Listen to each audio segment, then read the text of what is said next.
Good morning, afternoon, evening, whenever you're watching this. Happy Sunday. It's the day after our 3-1 defeat to Newcastle.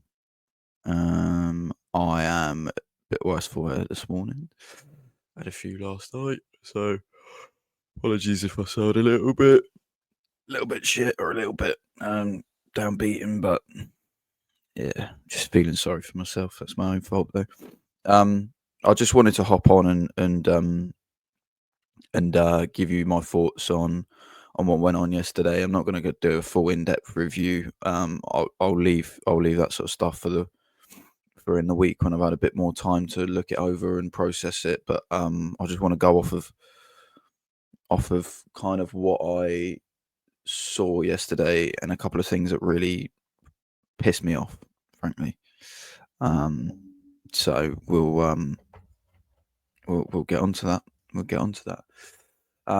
If you're new, please hit like. I think it's down there somewhere. Hit subscribe. There will be a pop up at the end for you to click if you want to. Yeah. So yeah, it really helps if you would do that, and also feel free to get involved in the comments regards to yesterday and what I'm about to say, because I know there's going to be different opinions, which is fine. Opinions are like assholes. We've all got them. So, yeah, let's get into it. Yesterday, the result itself, I'm not fussed about. Like we knew it was an uphill battle from the off. It was always going to be tough. Newcastle was such a good side. Some would say the masters of the dark art, and we're quite the opposite. We don't know how to deal with it, and we don't know how to do it ourselves, and we just don't know. We're just too nice, far too nice. Have been for a long time. And Newcastle, don't get me wrong, I'm not just saying they're just a shithouse team. They're not. There's so much quality across that team, and there's context to be had. Like it was, it's not like David versus Goliath, but in terms of transfer spend across their whole 11, like we can't compete. So we knew it was going to be hard. And Eddie Howe, we've been over it. He's an unbelievable manager. He's so good. Probably England's, if not undisputed now, England's best homegrown coach right now. So all props to Newcastle. They deserve to win that game. There's no way I can sit here and honestly say, with the most biased hat on, that Saints deserved 3 points or even a draw. I don't think we deserved to draw it either. Like Newcastle were just better. So yeah, that being said, I just want to pick up on a couple of things that happened in the game. So before I move on to the playing side, actually on the pitch, I want to mention something I posted about on X that happened off the pitch. So I noticed quite an influx of different people around us. Only a few of the regulars, the season ticket holders around us, showed up. I think a lot of people were sick and tired of just watching us lose every week. I believe that's the first time we've ever lost 6 consecutive league games at home in our whole history, which, as of this year, is 140 years, by the way. So in our whole 140-year history, that we've never lost 6 home games in a row in the league.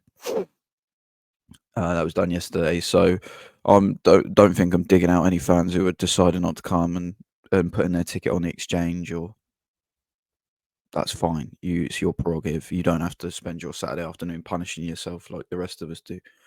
I almost admire you a little bit for doing it, you know. However, I think yesterday was a realization of how fucking atrocious the ticketing system is. A few seasons ago, the first season we went down, when people started not going, and the club had to, the club's tickets were going on general sale, and and just not selling out, we saw a huge influx of away fans just buying the tickets, and it kind of forced their hand because it was happening week in, week out. We were getting 4 or 5 away fans being booted out in each end every week, and some of them the stewards wouldn't do anything about as well. And it forced the club's hand a little bit. So they put in a system, a new ticketing system in which you required a account, I believe, for a certain period of time. So you had to have held your Saints account for so many days before buying the ticket. So if you were just an away fan just chancing it, there's a good chance you would have weeded out a fair few of the ones who were just buying on the off chance they were available. You still didn't stop the ones who had accounts, anyway, you didn't stop that, but they did put a statement out. So if you were an away fan, you knew that you weren't welcome and you would be kicked out, which obviously unless you're in the away end, which is fine. And it did seem to stop, because even if there was away fans in the ground, they'd know to keep their fucking mouth shut. And it did seem to stop for a while. Yesterday was as bad as I saw a couple of seasons ago. And I experienced that firsthand by within the first 3 minutes of the game. That I had a Newcastle fan sat directly to the left of me. And he didn't even make it a secret. It was quite embarrassing, actually. You're probably not going to see this, but if you do see this, mate, I've got no regrets on getting you kicked out. You're a fucking idiot. Really embarrassing. Made me so angry. As the game's starting, he starts talking to me like he knows me about, oh yeah, that Fernandez is a good player, isn't he? And I'm like, yeah, just trying to watch the game. Yeah, he's all right. I thought, yeah, I'm not in the mood for conversation, sort of thing, with someone who's happy clappy. I was like, oh yeah, he's all right, yeah. And he pulls his phone out and he starts recording the pitch, which is fine because a lot of people do that. It's very normal. I was just catching in my eyes, he's recording, and I looked away. And then he's going like this, brings his phone up to his mouth and goes, "Tsunami." And I'm thinking, what the fuck? Did I hear that right? So I've turned around and he's pressed send, and this chat is called Toon Chat. So I've given him the benefit of the doubt. I thought maybe he's just got a bunch of mates who are Newcastle fans. He's shown them that he's at the game and he's being a joker. So I let that one slide. And then Newcastle's very first attack, Bruno Guimaraes is on the ball. And this lad goes, oh, go on. Oh, Bruno. Like, he made no secret. So then it was my time. I sort of went to him, are you a Newcastle fan? And he looked at me. No joke. This is what he done. Yeah. I wish I was joking. He looked me dead in the eyes. He smiled and went, yeah. I was like, well, you better leave then. Oh, no, I'm not. No, I'm here with my dad. My dad's a Saints fan. I went, but you're a Newcastle fan. He's like, I support both. No. Sorry, mate. No, you don't. You've just sat there. You've shouted Toon Army. This is in the northern end, by the way. We're not talking like he hasn't tried to get close to the away fans or anything. Like, he sat in the northern end. And I support both, mate. I support both. No, you don't. Like, you don't support two teams and then come in our end and start screaming for Newcastle. Like, it doesn't quite work like that. I was like, you need to leave. Before I make sure you leave. And he was like, I won't say anything now. I won't say anything. I said, no. It's like, I'm not sitting next to you all game as a fucking Newcastle fan in my home stadium trying to support my team. you need to go. No, I'm not going to go. I said, look, listen, you've got two options. Go and watch it in the fucking fan zone on your own with your dad who's a Saints fan, right? And I won't say nothing to no stewards.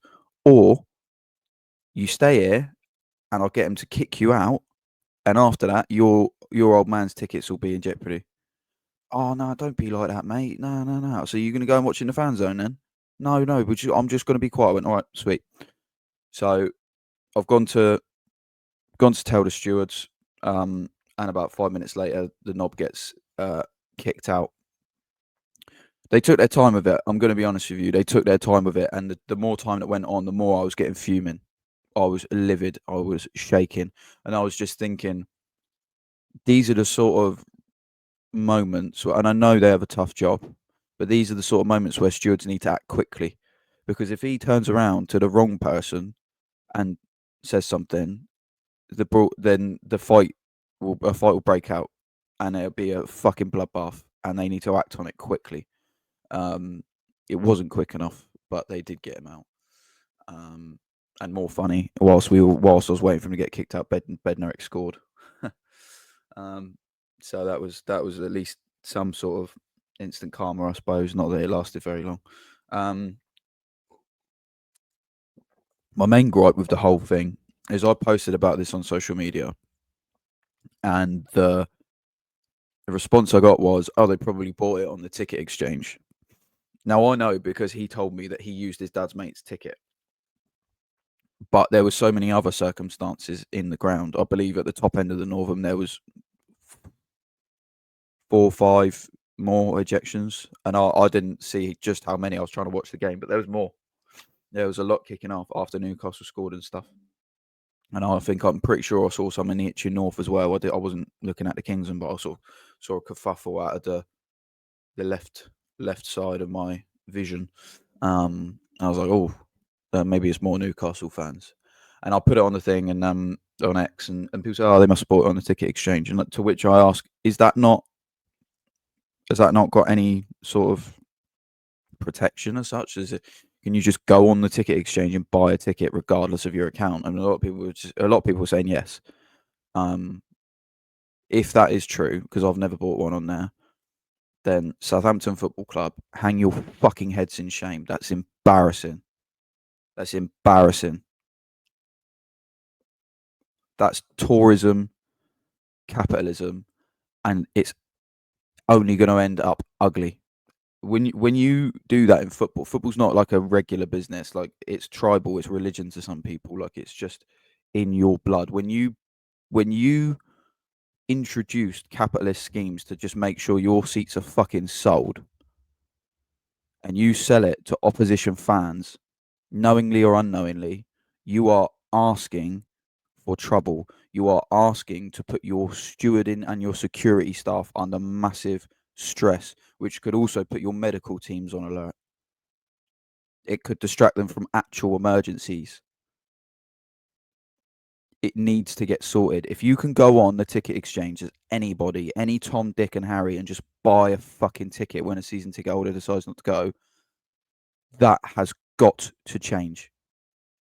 We are not talking about a fucking concert here. We're talking about a football match. Just get your heads around that. Get your heads around that, please, and do it quickly. This needs to be acted on quickly. This is not a joke. If I wasn't a reasonable person yesterday, and that knobhead starts celebrating next to me as a Newcastle fan, I'm telling you, it wouldn't have been me, but a few fucking people around me would have lamped him, and I promise you that, because they were getting leerier and leerier the longer that kid was staying there. Sort it out now.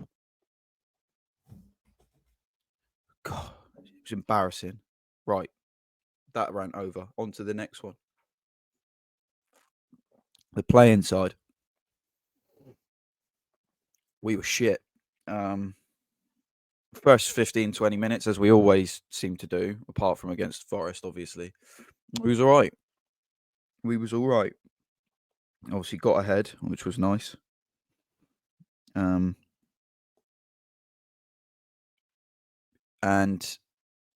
from going ahead, we never looked like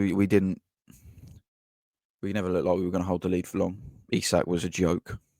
He was an absolute joke. It was a penalty. It was absolutely a penalty. I was right in front of it, as I sit just sort of above the crossbar in the Northern. And as soon as Aribo went to ground, I went, oh, I literally out loud went, oh, that's a penalty, before Isak had even claimed it. And I was not shocked to see VAR give that as a pen at all. Aribo's got in front of him to shield him. He's gone to ground. He's taken the man out. He's not going near the ball. It's a penalty. If it's like the other end, I'd say the same thing. It's a penalty. So no bones about that. No problem. Great goal. His second goal was even better. That's one of the best first touches you will see at our ground all season. To take that on his so-called weaker foot and then just open himself out to put it off the post and in, like untouchable. That's a man on form. That's a man who's at the top of his game. That is mental. So good. But the second half, interesting, because I was saying the whole time, if we get one back here, it'll make it interesting at least, because it seemed for a long while after Tonali's third goal, which was a great team goal. It seemed like we could be in this. It could be interesting. But unfortunately, it wasn't, and that's down to VAR. Now, I've got a slight gripe about this because I was behind that. And I'm pretty certain, from my view, I haven't watched anything, by the way. I've not seen anything back, so could be making a tit myself. But from my view, which was right, looking dead down the barrel of it, McCarthy's kick long.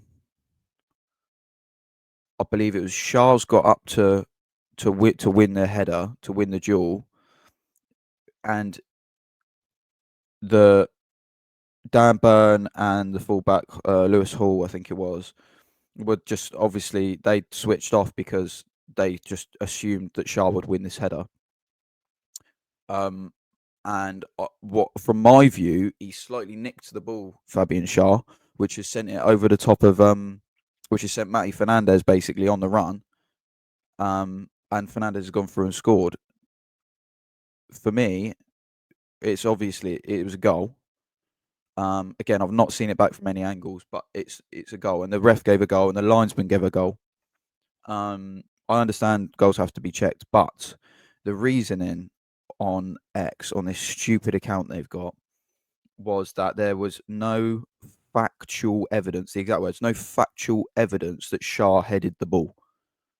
So they were looking for evidence that he headed it rather than evidence of him not heading it, which is what the referee gave in the first place. He gave a goal because he thought he headed it. So instead of VAR stepping in to say, like, to look for the fact that he's not headed it, they've looked for the fact that he has, like, and they're like, oh, well, we can't conclude that, so the referee's got to be wrong.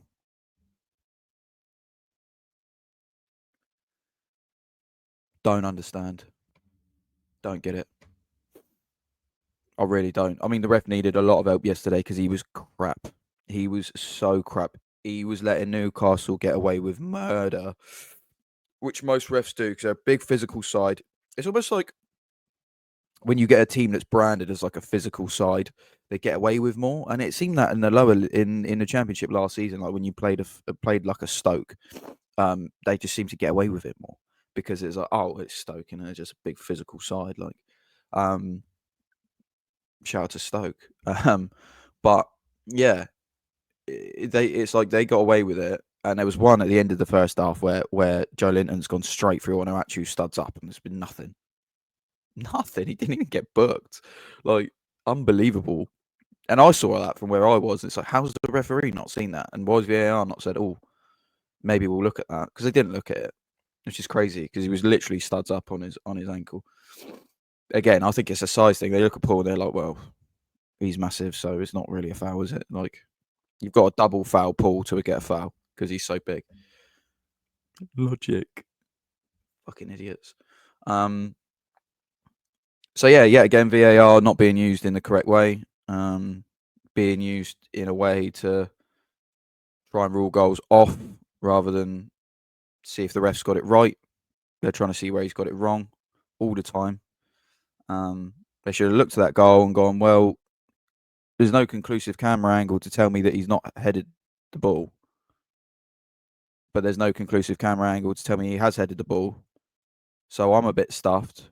So I'm going to have to trust the on-field referee's decisions. But they didn't. They decided to step in, as they usually do, to fucking ruin football games. And big up the Newcastle fans, by the way, because when we were singing "It's Not Football Anymore," they joined in and they fucking agree. This is a unanimous thing, by the way. Everybody likes the concept of VAR. Nobody, unless you're fucking Howard Webb and one of his cronies, enjoys the way it's implemented. No one. It kills the fucking game. Kills the game. It took them 3.5 minutes to come to the conclusion that they were going to rule that goal off. 3.5 fucking minutes. It took them about 3 and a bit minutes to decide whether it was a penalty for Isak. I could have told you instantly it was a fucking penalty. Honestly. It's embarrassing. It's embarrassing. The officiating just seems to get fucking worse. And they don't do anything about it. I saw it with Arsenal yesterday when I come home. I saw that red card for Lewis Skelly was a fucking disgrace. And I know it's going to get overturned. But, like, how can your top referee in the country, Michael Oliver, get that so badly wrong? And VAR just look at it and go, yeah, Mike, no, well done, mate, well done. The seniority thing, they've got a complex. It's like if the little guy's on the pitch and the big guy's telling him he's got it wrong, he's gonna overturn it. And if the big guy's on the pitch and he's got it wrong, the little ones aren't going to tell him to overturn it. It's fucking ridiculous. It's fucking ridiculous. It needs changing. Anyway, that's enough from me for today. Sorry for all the sweariness. You're about to see an outro screen that's going to have a recent video that we've done. If you fancy watching it, click there. And if you would be so kind, please again, drop a like, sub, and hit the notification button because it will tell you when I have uploaded. Thank you very much. I will see you sometime in the week.